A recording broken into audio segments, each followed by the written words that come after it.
त्याच्यामध्ये आम्ही लक्षात घेतलं पाहिजे आहे की इथे आमचा प्रभू जो आहे जगाचा उद्धार करता आहे, ज्याला दैवी अधिकार आहे की तोच आम्हाला क्षमा करू शकतो आहे. परंतु आज पित्याजवळ तो आमच्यासाठी क्षमेची याचना करताना त्या वधस्तंभावर दिसत आहे. का तर मानवाचा प्रतिनिधी म्हणून तो उभा आहे. आमचं पाप जे आहे त्याच्यावर लादलं गेलेलं आहे. अतिशय दुर्गंधीयुक्त हिडीस कुरूप भयानक पाप जे आहे मानवाचं, की ज्याचं वर्णन आम्हाला करता येणार नाही, अशा प्रकारचं घृणास्पद पातक जे आहे हा देवाचा निर्दोष पवित्र पापरहित असलेल्या कुकरानं स्वतःवर घेतलेला आहे. आणि तो पित्यापुढे उभा आहे आणि पित्याला तो विनंती करत आहे की ह्या सर्व लोकांची तू क्षमा कर, ज्यांनी त्याला छळलेलं आहे, ज्यांनी त्याला वधस्तंभी दिलेला आहे. प्रियानो, ही क्षमा केवळ त्यांच्यासाठी तो मागत नाही, तर भूतलावर तो येईपर्यंत जितके मानव जन्माला येणार आहे त्याच्यामध्ये तुम्ही आणि मी आहोत. आमच्या सर्वांसाठी तो पातकाची क्षमा जी आहे त्या वधस्तंभावर देवाकडे मागत असताना मला दिसत आहे. प्रियानो, महत्वाचं आहे की तो विनंती जी आहे ती बापाजवळ करत आहे. जर मी 7 उद्गार पाहिले तर तिथे आम्हाला दिसेल की एका ठिकाणी त्यानं देवाजवळ विनंती केलेली आहे. निश्चित त्याचा प्रत्येक शब्द जो आहे तो आम्ही पाहत आहोत की तो फार महत्वाचा आहे. पवित्र शास्त्रामधला काना उकार जो आहे त्याला देखील अर्थ आहे. काहीच निरर्थक असं काही नाहीये. त्यामुळे आम्हाला व्याकरणाचे नियम लावून त्या वचनांकडे पाहायचं नाही, तर देवाचं ते वचन आहे आणि ते आमच्या अंतःकरणामध्ये कशा प्रकारे रुजवलं जाईल याकडे आम्हाला लक्ष द्यायचं आहे. तो पित्याजवळ विनंती करत आहे, बापाजवळ विनंती करत आहे. मानवाचा प्रतिनिधी उभा आहे तो तिथे, आणि अशा प्रकारे बापाजवळ केलेली विनंती जी आहे त्याचं पित्याशी असलेलं एक जवळीकीचं, एक प्रीतीचं, एक आत्मीयतेचं, एक एकरूपतेचं जे नातं आहे ते आम्हाला तिथे दिसत आहे. म्हणून आम्हाला दिसत आहे की तो पित्याजवळ बापाजवळ विनंती करत आहे. या भूतलावर असताना सुद्धा ज्यावेळेस लाजराला जिवंत करायचं होतं आणि त्या कबरेच्या जवळ प्रभू येशू ख्रिस्त आलेला आहे आणि त्यावेळेस तो एक प्रार्थना करतो आहे. त्यावेळेस तो पुन्हा एकदा बापाला विनंती करतो आहे की बापा, तू माझे ऐकले आहे म्हणून मी तुझे आभार मानतो. मला माहीत आहे की तू सर्वदा माझे ऐकतोस. म्हणजे हे जे काही बापाबरोबरचं पित्याबरोबरचं नातं आहे त्याच्यामध्ये महत्वाचा घटक आहे की पुत्राला माहीत आहे की बाप माझा ऐकणार आहे, आणि म्हणून ह्या क्षणी देखील तो मानवासाठी प्रार्थना करत आहे. आणि ती प्रार्थना करत असताना पित्या किंवा हे बापा असे शब्द तो उच्चारताना मला दिसत आहे. आणि अशा प्रकारे तारणाची योजना जी आहे ती वधस्तंभावर सुरू झालेली आम्हाला दिसत आहे प्रियांनो. आणि शुभवर्तमानकारांनी अतिशय सुंदर संयमित वर्णन जे आहे तिथे आम्हाला केलेलं दिसत आहे. परंतु ज्या वेळेस देह स्वभावानं या वचनाचं विश्लेषण होत आहे त्यावेळेस अनेक भावनिक रूप जे आहे तिथे दिले जातात आणि देवाच्या वचनापासून आम्ही दूर होत असतो. म्हणून आम्हाला हे वचन जे आहे देवबाप काय सांगत आहे, कशा प्रकारे तो तारणाची योजना पूर्ण करत असताना त्याची शारीरिक अवस्था कोणती होती आहे हे देखील आम्हाला पूर्ण माहीत आहे. आणि अशा अवस्थेत तो आमच्यासाठी क्षमेची याचना पित्याजवळ करत आहे. तर क्षमा नाही तर आम्हाला तारण नाही. आमच्या पातकांची क्षमा होणं गरजेचं आहे. आणि म्हणून इथे पुत्र पित्याजवळ म्हणत आहे की ही तू ह्यांना क्षमा कर, ह्यांना काही करतायत ते कळत नाही. प्रियानो, फार महत्वाचा मुद्दा आहे की हे वचन आम्ही ऐकतो आहे त्याच्या वेळेस जस प्रभू म्हणतो आहे की त्यांना काय करतात ते कळत नाही. खरोखर त्यांना कळत नाही का की ते काय करत आहे? की त्यांनी एका निरपराध माणसाला वधस्तंभावर दिलेला आहे, त्याचा छळ केलेला आहे, खिळे ठोकलेले आहेत, काट्यांचा मुकुट जो आहे त्याच्या मस्तकावर तो रुतवलेला आहे. जणू काही ठोकल्यासारखं ते काटे जे आहे त्याच्या मस्तकामध्ये गेलेले आहेत. त्याची चेष्टा केलेली आहे, त्याची निंदा केलेली आहे, त्याला अनेक प्रश्न विचारलेले आहे, त्याच्या तोंडावर थुंकलेले आहेत, चपकडा मारलेल्या आहेत. ह्या गोष्टी ज्या त्यांनी केलेल्या आहेत प्रियानो, त्यांना कळत नव्हतं का आपण काय करतो आहोत? निश्चितच त्यांना कळत होतं की ते काय करत आहे.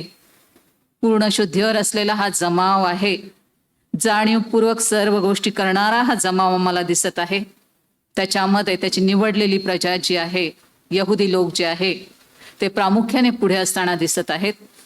धार्मिक गट जो आहे, शास्त्री परुषी, ते आम्हाला तिथे दिसत आहेत. आणि सर्वांनी ओरड केलेली आहे की याला वधस्तंभावर द्या, याला वधस्तंभावर द्या, याला ठार करा. हे सर्व काही अनाभिज्ञपणे ते करत आहेत का? निश्चितच नाही. हे धर्म मार्तंड आहेत, हे स्कॉलर्स आहेत. यांना सर्व काही माहीत आहे की आपण कशा प्रकारे ह्या व्यक्तीचा छळ करत आहोत. म्हणजे पूर्णपणे जाणीव असलेले हे लोक होते. तरी सुद्धा प्रभू ज्यावेळेस म्हणतो आहे की हे पित्या, तू ह्यांना क्षमा कर, कारण ते काय करतात हे त्यांना कळत नाही. प्रियानो, प्रभूनं हे उच्चार का काढलेले आहेत? का प्रभू म्हणतो आहे की हे जे काही करतायत त्यांना कळत नाही? हा उद्गार प्रभूनं आमच्या काही भावनेपोटी काढलेला आहे का? नाही प्रियानो, इथे तो संपर्कच येत नाही. इथे पूर्ण मानव जातीचे आहे. आणि तिथे आम्हाला दिसत आहे की देवाकडनं ह्या गोष्टी घडत आहे. देव तिथे अध्यक्ष आहे. कोणा मानवाचा हस्तक्षेप जो आहे तिथे खपून घेतला जाणार नाही. कारण प्रत्येक आत्म्याचं तारण व्हावं म्हणून ती योजना आम्हाला अतिशय महान आणि थोर रीतीनं, भयानक रीतीनं पूर्ण होताना दिसत आहे की देवाचा पुत्र तुमच्या आणि माझ्यासाठी त्या वधस्तंभावर गेलेला आहे. त्यामुळे त्याची प्रत्येक कृती, प्रत्येक शब्द, प्रत्येक उद्गार जो आहे, जर आम्ही बारकाईनं पाहिलं, अभ्यास केलं तर आमच्या लक्षात येईल की त्या प्रत्येक शब्दामध्ये मानवाच्या तारणाची त्याला तहान लागलेली आहे. आणि म्हणून प्रत्येक शब्द जो आहे तो काळजीपूर्वक आम्ही ऐकला पाहिजे आहे की ज्यावेळेस तो म्हणतो आहे की हे पित्या, हे काय करतात त्यांना समजत नाही. आपण आता पाहिलेलं आहे की ते काय करतात याच्यापैकी कोणत्या गोष्टी त्यांना समजत होत्या याचं आत्ताच आपण स्पष्टीकरण ऐकलेलं आहे. पण ज्यावेळेस प्रभू म्हणतो आहे की हे काय करतात त्यांना समजत नाही, तर निश्चितच आमचा देव जो आहे तो सत्य बोलणारा परमेश्वर आहे आणि तो जिवंत परमेश्वर आहे. आणि वधस्तंभावरनं ज्यावेळेस तो म्हणतो आहे की हे काय करतात त्यांना कळत नाही, म्हणजे त्यांच्या करण्यामध्ये जे त्याचा छळ करत आहेत, जे खाली आजूबाजूला उभे आहेत, त्यांनी कोणती तरी गोष्ट अशी केलेली आहे की जी त्यांना कळत नाही. आणि त्या पातकासाठी आमचा देवाचा पुत्र जो आहे पित्याकडे याचना करत आहे. कोणती गोष्ट त्यांना कळत नव्हती? तर प्रियांनो, त्यांना ही गोष्ट कळत नव्हती की हा देवाचा पुत्र आहे, ज्याला आपण खेळतो आहे तो जिवंत परमेश्वर आहे, हे त्यांना माहीत नव्हतं. आणि हे पातक जे आहे हे अज्ञानानं त्यांच्याकडनं घडलेलं आहे. का घडलेलं आहे? कारण त्यांचे आध्यात्मिक नेत्र जे आहे ते बंद होते. अंतःकरण जड झालेलं आम्हाला दिसत आहे. कान बंद आहे. त्यांच्याकडे संदेश, त्यांचे ग्रंथ होते. त्यांना पूर्णपणे येणाऱ्या मसीहाविषयीची माहिती होती. ते मसीहाची वाट पाहत होते की जो आमचा तारण करेल, जो आपलं राज्य स्थापेल, अशा ख्रिस्ताची ते वाट पाहत होते. परंतु ज्यावेळेस तारणारा जो मसीहा खरोखर आलेला आहे त्यावेळेस मात्र त्यांचे आध्यात्मिक नेत्र बंद असल्यामुळे त्यांना समजलं नाही की हा देवाचा पुत्र आहे, ज्याची आम्ही वाट पाहत आहोत तो मसीहा हाच आहे. त्यांना समजलेलं नाही प्रियांनो. म्हणून इस्रायलानं काय केलेलं आहे की त्याला संदेष्टा म्हटलेला आहे, परंतु त्याला देवाचा पुत्र देव म्हटलेलं नाही. उलट देवावर, प्रभूवर त्यांनी आरोप ठेवलेला आहे की हा स्वतःला देवाचा पुत्र म्हणून घेत आहे. आणि अशा प्रकारे आम्ही दिसत आहोत की देवाच्या पुत्राला त्यांनी ओळखलेलं नाहीये आणि त्याला वधस्तंभावर त्यानं दिलेलं आहे. आणि प्रभू त्यांच्याकडे ह्या दृष्टीने पाहत आहे की अज्ञानानं हे घडलेलं पातक आहे. आणि म्हणून प्रभू परमेश्वर पित्याला म्हणत आहे की ते काय करतात त्यांना समजत नाही, तू यांना क्षमा कर. प्रियांनो, इथे आम्ही पाहत आहोत की अशा प्रकारे त्यांना माहीत नाही की हा देवाचा पुत्र आहे.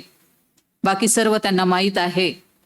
आणि ते यहोवा परमेश्वरावर, पित्यावर विश्वास ठेवणारे ती लोक होते, परंतु पित्याच्या पुत्रावर त्यांनी कधीच विश्वास ठेवलेला नाहीये. आणि देवाला हे सर्व माहीत आहे की हे पातक त्यांच्याकडनं घडणार आहे.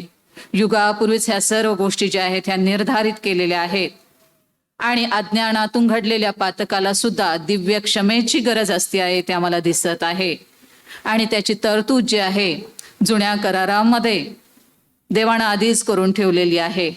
जर आम्ही अनुवादाचं पुस्तक काढलं 21वा अध्याय आणि 1 ते 9 वचनं जर पाहिली तर त्याच्यामध्ये आम्हाला काय दिसत आहे की एक नियम लावून दिलेला आहे. निरपराध माणसाचा हत्येचा दोष, रक्तपाताचा दोष इस्रायल येऊ नये यहुदी प्रजेवर येऊ नये म्हणून देवानं एक नियम लावून दिलेला आहे की त्यांना कालवडीची मान जी आहे कापण्यास सांगितलेलं आहे, म्हणजे त्यांच्या पातकांची क्षमा होऊ शकते आहे. किती अद्भुत रीतीने आम्हाला दिसत आहे की इथे देखील जो देवाचा पुत्र जो निरपराध आहे आणि त्याच्या रक्तपाताचा दोष जो आहे तो यहुद्यांवर आलेला आहे आणि त्याच्यातून त्यांना मुक्तता मिळावी. आणि म्हणून प्रभू म्हणत आहे की हे पित्या, हे काय करतात ह्यांना समजत नाही, तू यांची क्षमा कर. प्रियांनो, अज्ञानातून घडलेलं पातक म्हणजे निर्दोषपणा नसतो. कळत न कळत अज्ञानानं जी काही पातकं घडतात, ज्यांची आम्हाला जाणीव नसते, अशा पातकांची देखील क्षमा होणे गरजेचं आहे. हे आम्हाला प्रभूच्या या उद्गारामधून दिसत आहे. जरी अज्ञानानं आमच्याकडनं पातक घडत असेल किंवा ह्या इस्रायली प्रजेकडनं घडलेलं आहे की त्यांनी त्याला ओळखलं नाही हा देवाचा पुत्र आहे, अज्ञानानं त्यांना त्याला काय केलेलं आहे, वधस्तंभावर दिलेलं आहे. परंतु आमच्या अज्ञानाबरोबर देवाचं पातक मोजण्याचं जे मापनदंड आहे ते कमी होत नसतात, त्याच्यामध्ये बदल होत नसतो. देवाच्या दृष्टीनं पाप हे पापच असतं आहे. मग ते जाणतेपणे केलेलं पाप असू देत किंवा अज्ञानानं केलेलं पाप असू देत किंवा कळत न कळत केलेलं पातक असू देत, त्या पातकाचा न्याय होणं गरजेचं असतं, त्या पातकाचं निरसन होणं गरजेचं असतं. आणि म्हणून प्रभूला माहीत आहे की ह्या लोकांच्यावर रक्तपाताचा दोष आहे, देवाच्या पुत्राचा वधाचा दोष आहे आणि त्यांना देखील त्या पातकापासून मुक्ती मिळावी, त्यांना देखील क्षमा मिळून त्यांना सार्वकालिक जीवन प्राप्त व्हावं, की ज्यांनी त्याला वधण्यासाठी दिलेलं आहे त्यांच्यासाठी तो पित्याजवळ याचना करत आहे. प्रियांनो, इथे आम्हाला देवाची प्रीती जी आहे ती प्रगट झालेली दिसते. अमर्याद प्रीती आहे, अतुलनीय प्रीती आहे की जी आम्हाला कधीच पाहायला मिळत नाही. केवळ देवाच्या पुत्रानं ती प्रीती केलेली आहे. इथे आमच्यासाठी बोध काय आहे? ही घटना 2000 वर्षापूर्वी घडून गेलेली आहे. तुम्ही आणि मी विश्वासणारे आम्हाला देवाची लेकरं हे नाव मिळालेलं आहे आणि अशा देवाची आम्ही लेकरं असताना आम्हाला आमच्या प्रभूप्रमाणे चालता आलं पाहिजे आहे. आमच्या प्रभूनं शत्रूवर देखील प्रीती केलेली आहे आणि त्यासाठी क्षमेची याचना केलेली आहे. आम्ही मानव आहोत, आमच्या जीवनामध्ये असे प्रसंग येतात की ज्याच्यामुळे आम्ही दुखावले जातो आहोत, निराश होत आहोत आणि अशा वेळेस आमच्या मनामधल्या भावना ज्या आहेत त्या आम्हाला पुढे सरकू देत नाही. परंतु त्यावेळेस आम्हाला आमच्या प्रभूचे हे उद्गार आठवले पाहिजे आहेत की प्रचंड छळातून तो जात असताना सुद्धा ज्यांनी त्याला वधावयास दिलेला आहे अशा लोकांसाठी तो पित्याजवळ क्षमेची याचना करत आहे. प्रियानो, आमचा प्रभू पूर्ण देव आणि पूर्ण मानव होता, हा सिद्धांत आम्हाला माहीत आहे, त्यावर आम्ही विश्वास ठेवतो आहे. त्यावेळेस आम्हाला असं म्हणून चालणार नाही की तो देवाचा पुत्र होता, तो देव होता आणि म्हणून त्यानं त्याला सहन केलेलं आहे. नाही प्रियांनो, तो पूर्ण मानवी देहामध्ये होता. आमचा प्रमुख याजक जो आहे तो आमच्यासारखा पारखलेला होता, असं इब्री लोकांच्या पत्रामध्ये लिहिलेलं आहे. ज्या वेदना तुम्हाला आणि मला होतात त्या त्याला देखील होत होत्या. आणि म्हणून आम्ही ह्या गोष्टीकडे पाहिलं पाहिजे की कशा प्रकारे त्या कठीण अवस्थेतून, प्रतिकूल अवस्थेतून इतक्या वेदना सहन करत तो आपल्या शत्रूसाठी क्षमेची याचना करत आहे. याच्यामधील महत्त्वाचा मुद्दा हा आहे की त्याचा छळ झालेला आहे, खिळे ठोकलेले आहेत, त्याची शारीरिक अवस्था माहीत आहे, त्याची मानसिक अवस्था मला माहीत आहे की त्याचे प्रियजन त्याला सोडून गेलेले आहेत, त्याच्या स्वकीयांनी त्याचा नाकार केलेला आहे, द्वेष केलेला आहे, जे शिष्य आहेत ते पळून गेलेले आहे. म्हणजे सर्व प्रकारे त्याचा शारीरिक आणि मानसिक छळ आम्हाला इथे होताना दिसत आहे. मरणप्राय यातना जे आहे तो भोगत असताना सुद्धा त्याचं जे मिशन आहे की मानवाचं तारण करणं, यासाठीच तो भूतलावर आलेला आहे. त्या मिशन पासून, त्या सेवा कार्यापासून, त्या उद्देशापासून तो क्षणभर देखील ढळलेला नाही. त्याच्या वेदनांकडे त्यानं लक्ष दिलेलं नाहीये. तर त्यानं कुठं लक्ष दिलेलं आहे की त्यानं मानवाचं तारण व्हावं, याकडे पूर्णपणे आम्हाला त्याचं लक्ष दिसत आहे. किती अद्भुत उदाहरण आमच्या समोर ठेवलेलं आहे की आमच्या कठीण काळामध्ये आमचं लक्ष कुठे असतं. आमचं देखील लक्ष विचलित होता कामा नये, तर आमचं लक्ष आमच्या प्रभूकडे असलं पाहिजे. हे देखील अनुकरणीय उदाहरण आम्हाला त्या वधस्तंभावरनं दिसत आहे. आणि आता ज्याप्रमाणे इस्रायलला प्रभू म्हणत आहे की यांची क्षमा कर, परंतु आता तुम्ही आणि मी जे आहोत आम्हाला कोणतीही सबब सांगता येणार नाही की प्रभू हे माझ्याकडनं अज्ञानानं घडलेलं आहे, हे नकळत घडलेलं आहे असं आम्ही म्हणू शकत नाही. कारण वधस्तंभावरचं यज्ञार्पण पूर्ण झालेलं आहे आणि आमच्याकडे देवाचं वचन आहे आणि त्या वचनाच्या द्वारे आमच्या अंतःकरणावर प्रकाश पडतो आहे. आम्हाला सर्व काही देवानं दाखवून दिलेलं आहे आणि अशा परिस्थितीमध्ये जर आम्ही काही चुकत असू तर मग मात्र आता आम्हाला कोणतीही सबब राहणार नाही, कोणत्याही प्रकारे आमच्या पातकाचं समर्थन करता येणार नाही, हे देखील आम्हाला या वचनातून दिसत आहे. आणि शेवटचा मुद्दा असा आहे की हा जो उद्गार आहे तो आमच्या हृदयावर कोरला गेला पाहिजे आहे. प्रियांनो, आम्हाला इतरांना क्षमा करता आली पाहिजे.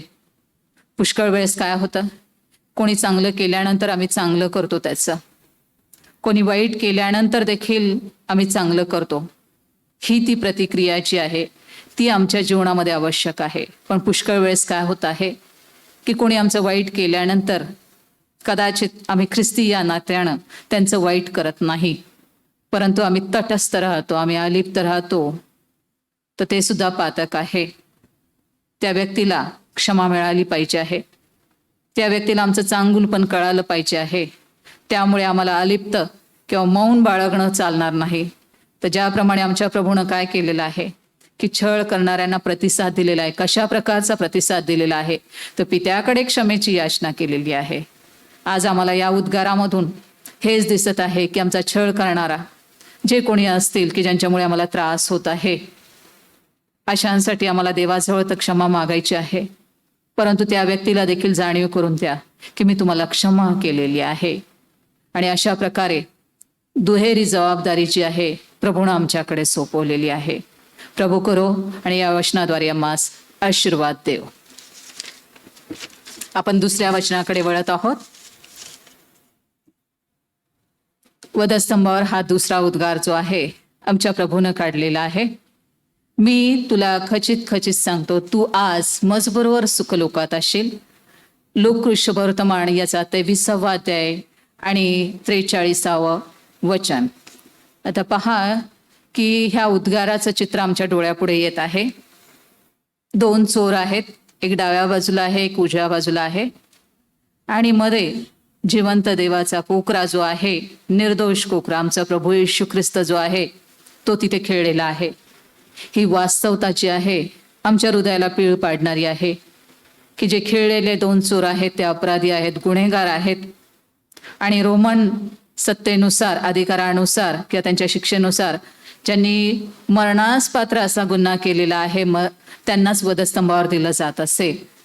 म्हणजे या चोरांनी किती भयानक पातक केले असतील की त्यांना मृत्यूदंडाची शिक्षा दिलेली आहे. आणि अशा चोरांमध्ये आमच्या निर्दोष प्रभूला खेळलेला आहे.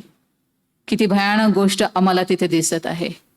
प्रियांनो, ह्या चोरांमध्ये खेळणं हा काही योगायोग नव्हता. जसं मानव म्हणतात योगायोग, ख्रिस्ती विश्वासणाऱ्यांमध्ये योगायोग नसतो. ज्या काही गोष्टी आहेत देवानं आमच्यासाठी योजून ठेवलेल्या आहेत, देवाकडनं त्या आमच्यासाठी येत असतात. किंवा हे काही अपघातानं घडलेलं नव्हतं की 2 बाजूला चोर असावेत, तर ती एक दैवी योजना होती. कारण आम्ही पाहत आहोत की पुत्राचं समर्पण होत आहे. मानवाच्या तारणाची योजना जी आहे ती तिथे पूर्ण होत असताना यत्किंचितही चूक होता कामा नये, यत्किंचितही फेरबदल त्याच्यामध्ये करण्याचा अधिकार कोणाला नाही. जरी सैतानाने मानव तिथे हल्ले करत आहे तरी सुद्धा सर्व परिस्थिती जी आहे ती देवपित्याच्या हातामध्ये आहे आणि त्या बरहुकूम त्या गोष्टी घडत आहे. अगदी युगापूर्वीच त्याची योजना केलेली आहे की 2 चोरांच्या मध्ये त्याचा पुत्र खेळला जावा. आणि अशा प्रकारे अनेक उद्देश आम्हाला तिथे दिसत आहे की ज्या वेळेस आमचा प्रभू 2 चोरांच्या मध्ये खेळलेला आहे ती काही निरर्थक घटना नाहीये, हे आम्हाला लक्षात येत आहे. आणि इथे आम्हाला दिसत आहे की याचं वर्णन यशा संदेष्टाने 53व्या अध्यायाच्या 12व्या वचनामध्ये आधीच केलेलं आहे की त्याने आपणास अपराध्यात गणू दिले. इथे 2 दिसत आहेत की आम्हाला अपराधी आणि त्यांच्यामध्ये गणू दिलेलं आहे. गणू दिले या शब्दावरून आमच्या लक्षात येत आहे की आमच्या प्रभूला पूर्ण अधिकार होता की त्यानं त्या अपराध्यामध्ये स्वतःची गणना होऊ द्यायची की नाही द्यायची.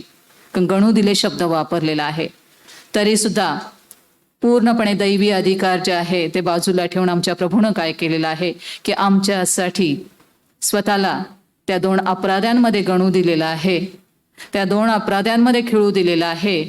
हा उद्देश आम्हाला तिथे दिसत आहे. आणि दुसरा आम्हाला दिसत आहे आणखी एक उद्देश त्याच्या मागचा आहे की आमच्या प्रभूला आमच्यासाठी कोणतं स्थान घ्यावं लागलेलं आहे. जो स्वर्गीय वैभव सोडून आलेला आमचा जिवंत अखिल सृष्टीचा मानवजातीचा हा तारणारा आहे आणि तो आमच्यासाठी भूतलावर तो येतोच आहे. त्याचा जन्म देखील कुठे झालेला आहे की जी पशूंची जागा आहे तिथे झालेली आहे. आणि आता तो मरताना कुठे आहे तर 2 चोरांच्या मध्ये खेळला जात आहे. आमचा प्रभू किती रिक्त झालेला आम्हाला दिसत आहे, किती लीन आणि नम्र झालेला आहे. आमच्यासाठी हीन दीन झालेला आमचा प्रभू दिसत आहे. केवळ आमच्या वरील प्रेमापोटी आम्हाला तारण प्राप्त व्हावं, आम्ही त्याच्यावर सार्वकालिक जीवनात असावं, यासाठी त्यानं 2 चोरांच्या मध्ये जागा घेतलेली आहे आम्हाला दिसत आहे.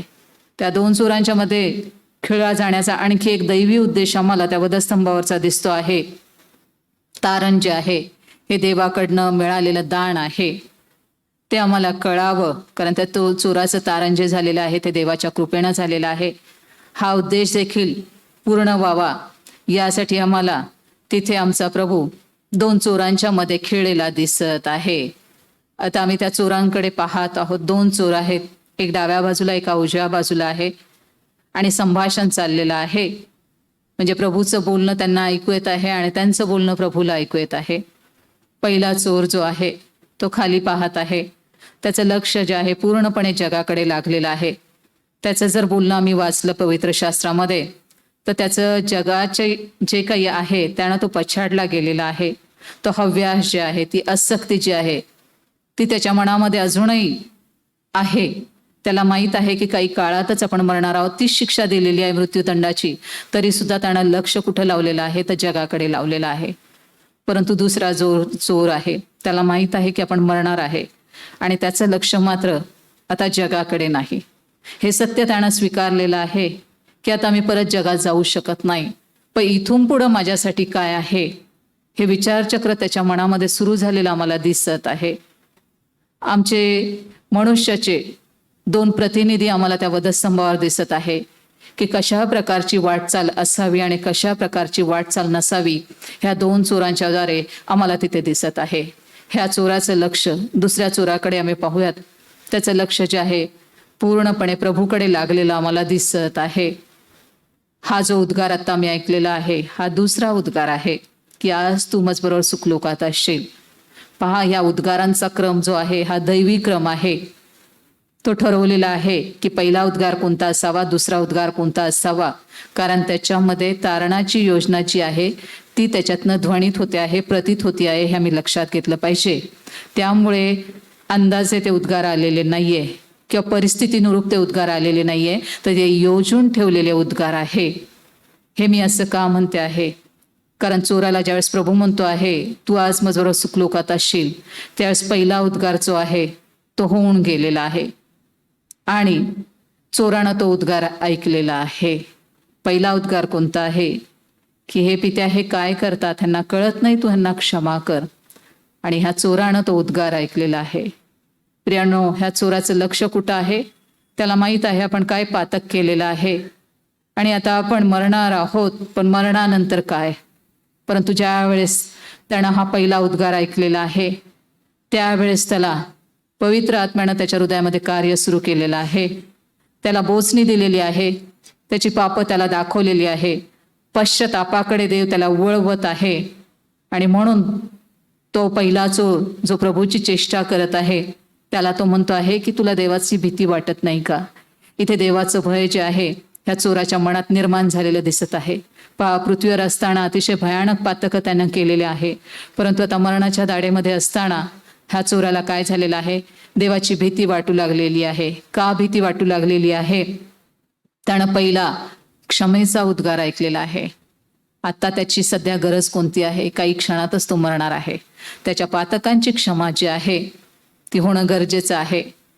आणि क्षमेचा उद्गार ऐकल्यानंतर त्याच्या हृदयामध्ये आम्ही पाहत आहोत की पवित्र आत्म्यानं कार्य सुरू केलेलं आहे आणि त्याला पश्चाताप झालेला आम्हाला दिसत आहे. कारण तो चेष्टा करणाऱ्या चोराला म्हणतो आहे की तुला देवाचं भय वाटत नाही का? आपण तर जे काही केलेलं आहे त्याचं यथायोग्य फळ आम्हाला मिळत आहे. याचा अर्थ मी पापी आहे, त्यानं कबूल केलेलं आहे. या भूतलावर असताना जे काही अपराध गुन्हे केलेले आहे त्याचा परिणाम म्हणून मला जी शिक्षा मिळत आहे ती योग्यच आहे, यथायोग्य आहे. ही त्याची पाप कबुली आम्हाला त्या वधस्तंभावर दिसत आहे. किती अद्भुत रीतीने आम्ही पाहतो की देव जो आकर्षून घेणारा आहे त्याचं कार्य तिथे चोराच्या हृदयामध्ये सुरू झालेलं दिसत आहे.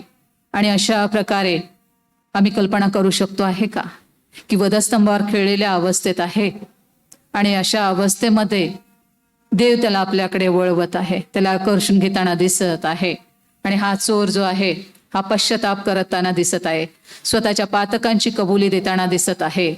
एवढंच नाही तर यानं काही अयोग्य केलं नाही असं तो प्रभूविषयी म्हणतो आहे. म्हणजे देवाच्या पुत्राचं तो निरपराध आहे हे देखील चोरानं सांगितलेलं आहे. प्रियानो पहा, देवाची ही फार महान अद्भुत योजना आहे की देव अनेक ठिकाणी वेगवेगळ्या लोकांकडून ह्या घटनेमध्ये अनेक गोष्टी वदवून घेत आहे. आपल्या पुत्राचा निरापराधीपणा जो आहे तो सिद्ध करण्यासाठी अनेक पुरावे देत आहे. चोर तर म्हणतो आहे की यानं अयोग्य काही केलं नाही, म्हणजे प्रभू येशू ख्रिस्त हा देवाचा पुत्र हा निरपराध आहे हे चोर म्हणत आहे. यहुदानं त्याला धरून दिलेला आहे, परंतु पुढे तो काय म्हणालेला आहे की त्या निर्दोष जीवाला मी धरून दिलेला आहे. पिलात जो आहे तो म्हणतो आहे की मला याच्या ठाई काहीच अपराध दिसत नाही. आपला पुत्र निर्दोष आणि निरपराध आहे यासाठी देवानं काय केलेलं आहे की चोराचा उपयोग करून घेतलेला आहे. यहुदाच्या तोंडून ते वदवून घेतलेला आहे, जो त्याच्या प्रजेतला नाही. रोमन सरकारचा जो आम्हाला दिसत आहे अधिकारी जो आहे पिलात, त्याच्या तोंडून वदवून घेतलेला आहे. देव आपली योजना पूर्ण करत असताना अनेकांचा उपयोग तिथे पूर्ण करून घेताना आम्हाला दिसत आहे. तर अशा प्रकारे हा चोर जो आहे तो प्रभू नीतिमान आहे आणि मी पापी आहे हे त्या वधस्तंभावर सांगत आहे. आणि त्या चोरानं ती वार्ता ऐकलेली आहे. कोणती वार्ता ऐकलेली आहे? पहिला उद्गार जो आहे क्षमेचा उद्गार, त्याच्यासाठी सुवार्ता ठरलेली आहे.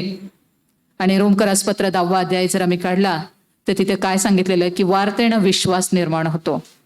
आणि वार्ता कशाने निर्माण होते? तर देवाच्या वचनानं. इथं देवाचं वचन कोणतं होतं? तर हे पित्या ह्यांना क्षमा कर. म्हणजे इथे आम्हाला दिसत आहे की सुवार्तेचा पॅटर्न जो आहे तो वधस्तंभावर देखील पूर्ण होताना दिसतो आहे. की वार्ता त्याच्या कानावर पडलेली आहे की देव क्षमा करणारा आहे. त्यानं पाहिलेलं आहे की समोरच्यांनी अतिशय गंभीर गुन्हा केलेला आहे, रक्तपात केलेला आहे, वध केलेला आहे, छळ केलेला आहे, त्यांना क्षमा होऊ शकते आहे. तर त्याच्या मनामध्ये आशा निर्माण झालेली आहे की तो देव मला देखील क्षमा करेल. आणि तिथे आम्हाला दिसत आहे की त्याच्या हृदयामध्ये कार्य सुरू झालेलं आहे.